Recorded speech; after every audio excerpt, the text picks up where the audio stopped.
Hey, welcome to Planet Hex. I'm Andrew Horn. This is a show where I talk about pop culture, VHS culture, retro stuff, music, comics, all kinds of things. At the moment, I've been going through one of my Christmas presents from my wife from a few months ago. I keep delving into this because it is a monstrosity of a book, Analog Nightmares. The shot-on-video horror films of 1982 to 1995. This appeals to me greatly. As many of you will be aware, I wrote a book called vhsatemybrain. There's a revised version of that coming out very soon. VHS is very dear to me and connects me to a strange period in my life, but a seminal period in my life, which it shaped me. It shaped me. There's getting movies 2 at a time, 3 at a time from Metro Video in Hillsborough, at Mailing Bridge near Hillsborough, I lived. It really helped me discover a lot of things and a lot of things that I enjoyed and that have stuck with me for many, many years.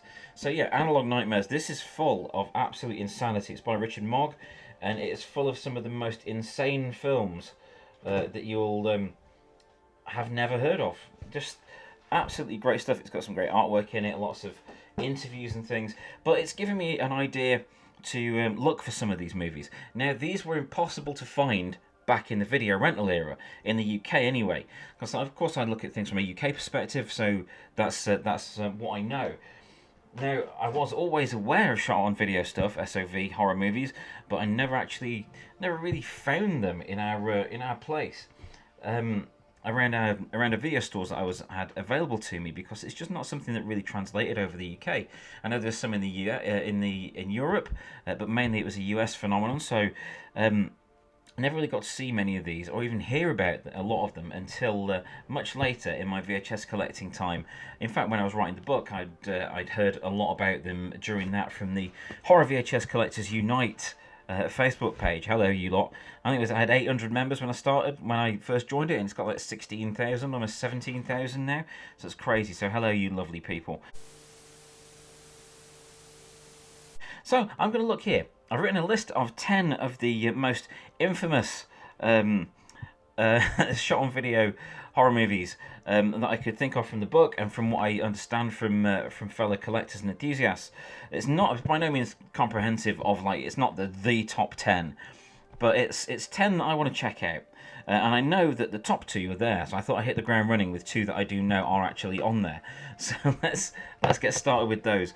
And I'm going to go and download a bunch of these and have some SOV nights, I think. Put them all on a stick, put them on the TV, and just have some fun. And they have a very specific appeal, SOV horror. So they're often shot with camcorders or TV cameras, just low budget, I say low budget, no budget movies with inexperienced cast and crew, and they were really pushing the boundaries of what they could achieve with things. So I have a lot of respect for the people that put these things together. So I'm going to look at video violence first of all, which I know is on here somewhere. Oh my god, Necromantic's there. I can't show that on my channel. Another Necromantic print there. But I know Video Violence and Video Violence 2 are on here. So I've watched the first Video Violence, and it was quite a viewing experience, to be honest. Set in a video store, so of course straight away it has that appeal to me. And it was weird seeing it I don't know. It was weird seeing the 80s video store in its heyday for me, because I came into it in the 90s when I was a kid, and most of my experience from video stores was in the 90s, where they were starting to fade off a little. They'd been around for a good few years, so it's not something that you would it wasn't like the heyday of it. It wasn't like the huge era of it. But it was a great deal of fun to look around them. So it's nice to see those, but it's also weird to see something shot there. And it's an interesting thing, because these films, these shot-on-video horror movies, they do have an ambience all their own. They're very much a product of their time, and it's interesting seeing that nothing's overdressed. You see the real backgrounds, you see real life going on around these things being shot. So that just makes them incredibly interesting for me. I'm not seeing Video Violence, and I know it's on here. I wonder if I do Video Violence 2. So video violence is on there somewhere, but I've not been able to find it. That's typical. Fantastic. So let's try this one, and I can start these going. But yes, because they have this low budget feel to them, they have a unique feel, a unique atmosphere that is sometimes a little bit nightmarish even, and it's fascinating because they're shot on video with non-professional gear, often with, as I say, inexperienced cast and crew. A lot of them are really quite odd and dreamlike. So even the ones that really aren't very good have an impact. Oh, there's Carnival of Souls there, my favourite black and white movie. I don't see video violence. It no longer appears to be there. So that's 2 down that I knew were there before. So I'm going to look for one of the big ones that always got talked about. Demon Queen. No, that's not there either. So 3 so far that I've not found. So that's a good start, isn't it? I know video violence is there somewhere. I'm not sure. I think I may have to search for horror, but if I'll do the titles first, in by titles first, and then we'll see how they go. And now I'm going to try for The Abomination. Even if I can only find trailers, that would be good, because I want to put these things together into like another... Oh yes, there we go. Into another compilation, like I did with Video Store Ate My Brain. In fact, I want to do a showing of that. I may do a showing of that on Twitch before too long. So let's see how long this is. This is The Abomination from Mother Video. It's the whole movie. Excellent. Gore! Horror. Excellent. So I'm going to have some of that. That's a good start. The Abomination. Whoops. That's the thing with the Internet Archive, with video files. If you want to download them, right-click. Good tip. Good tip. So I've got The Abomination there. That's marvellous. So Williams joined me for this one. Do you want to look for movies as well, buddy? Hey, dude. So, the next one I'm going to look for is Heavy Metal Massacre. Now, I've never seen this one, but because I do have more than a passing interest in heavy metal movies of the 80s, I will go and have a look for this one on the Internet Archive. You never know. I don't think it will be there, but we shall see. I know that Heavy Metal Parking Lot is on here, which is a short thing that was shot outside a Judas Priest concert, I believe. So no, Heavy Metal Massacre's not there. Not got that one either. There must be other ways to get these on here. I know, I have seen Video Violence on here, and Video Violence 2. So let's see what's next on my list. Cannibal Campout. I've heard a lot about Cannibal Campout in the book. I think it may be a case of search terms or something like that. We shall see what happens. I'm determined to find some more of these. We've got The Abomination so far, so that's good. Savage Vengeance is another one.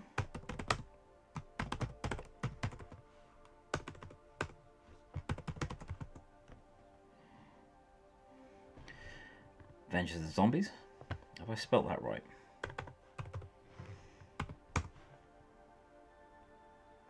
No, Savage Vengeance isn't there, so that's another one. So far, I've got one of these. Okay, let's try Scarlet Fry's Horrorama. Doubt that one will be there. No, nothing at all for that one. Not doing well today, am I? We shall get there. Right, let's see if Scream Dream is there. It may be that I'm just looking for the wrong things here. Or indeed spelling it with an X, Andrew. That's not very helpful. I certainly don't want to watch that. Boarding House. One of the, I think it was the first one. Or one of the first ones, if not.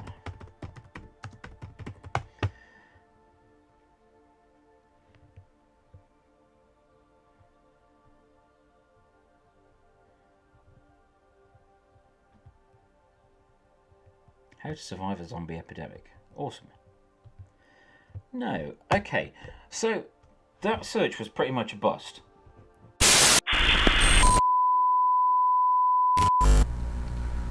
So I took a break. I took a break from recording, so there's a bit of an edit there. Do that again. So I took a break from recording that because I wasn't finding anything at all. So I went back to the start and just put in SOV, shot on video. Why didn't I start that in the first place instead of looking for the individual things by title?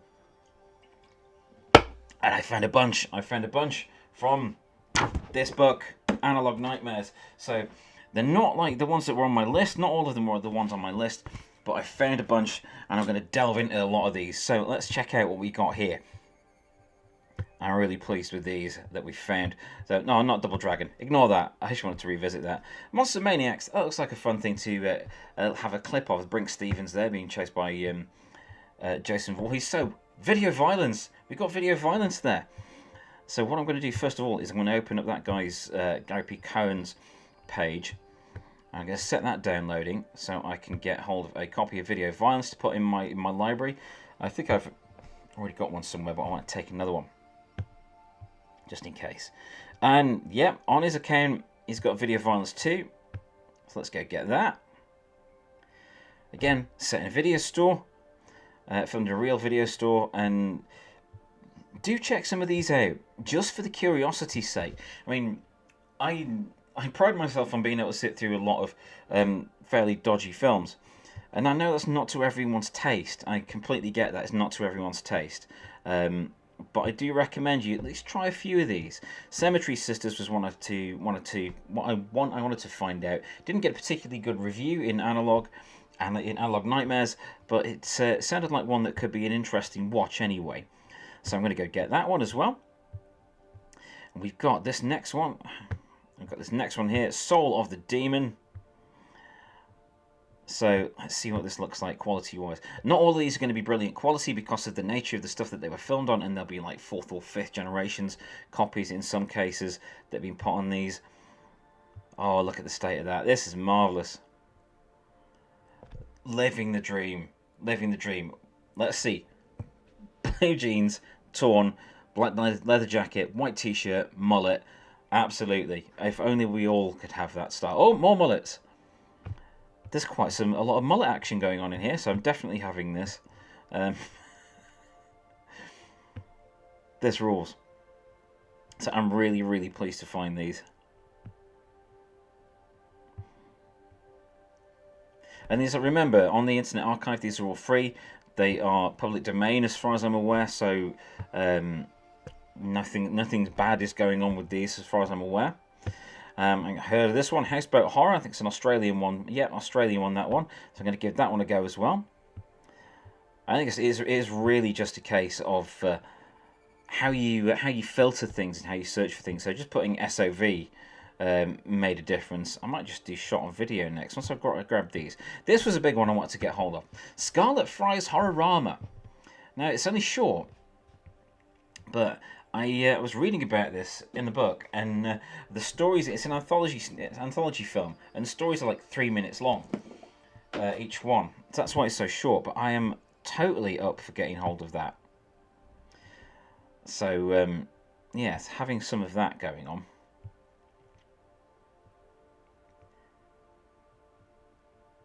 I think as well, one of the things that I'm becoming increasingly fascinated with is the other stuff that was outside the norm of things that got a wide release, or you know, things where you could find them in any shop, or you saw them on TV.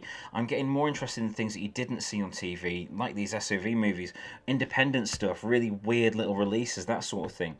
Got Halloween Party, I should get that as well. Got Black Devil Doll from Hell, which I may not, and the ultimate Tales from the Quadhead Zone. To some, the worst film ever made. To some, one of the greatest films ever made. This is absolute, utter lunacy. And I'm all for it. This has been put up by the guy that made it, by the look of it.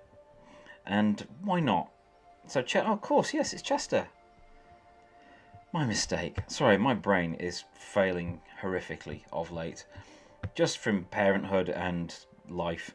But yes, Tales from the Quadhead Zone, is a unique viewing experience, and anyone worth their salt that likes VHS movies should check out Tales from the Quad Zone at least once. I have seen this movie, and it is quite an experience, and more power to these people for making them in the first place. I mean, how can you not love that? That rules. I mean, without these people going to this effort, these things would never have been captured. These things never have been part of the pop culture pantheon in the first place. And that is really awesome that these people went out there and made the effort to make something that didn't exist before. So I have to have I have to have a lot of respect for people that go out there and create something that hasn't been done before. That is really cool. I think the only thing I've really done that is with VHS Ain't My Brain, because it captured a moment and it captured an audience, and there wasn't something like that before. And with these movies, you didn't know what you were going to get. If you got a gaudy cover art, and heaven knows what was going to be on it. You didn't know if the stuff that was on the cover was going to be in the movie or not. Sometimes it was worse, sometimes it was better, sometimes it was absolute insanity. And Tales from the Quad Zone is a fine example of absolute insanity. So yes, there's tons going on in these films, which just have you sat there going, what the hell is going on here?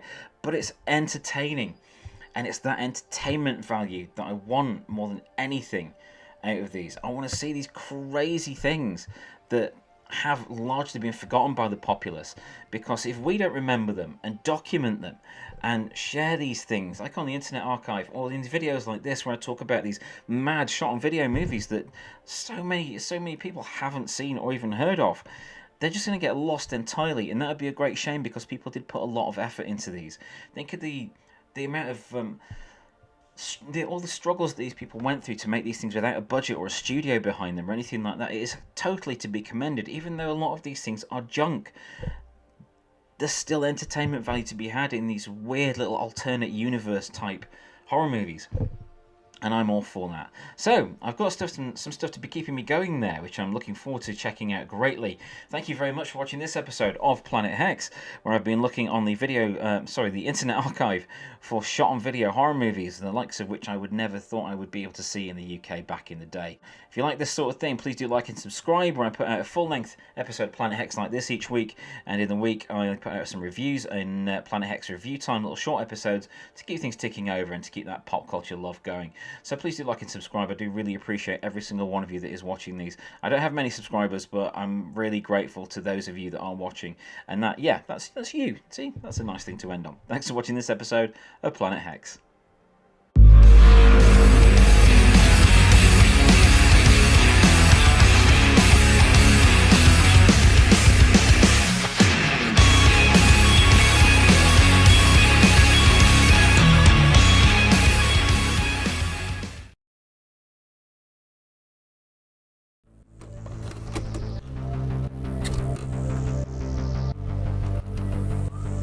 The future has already arrived.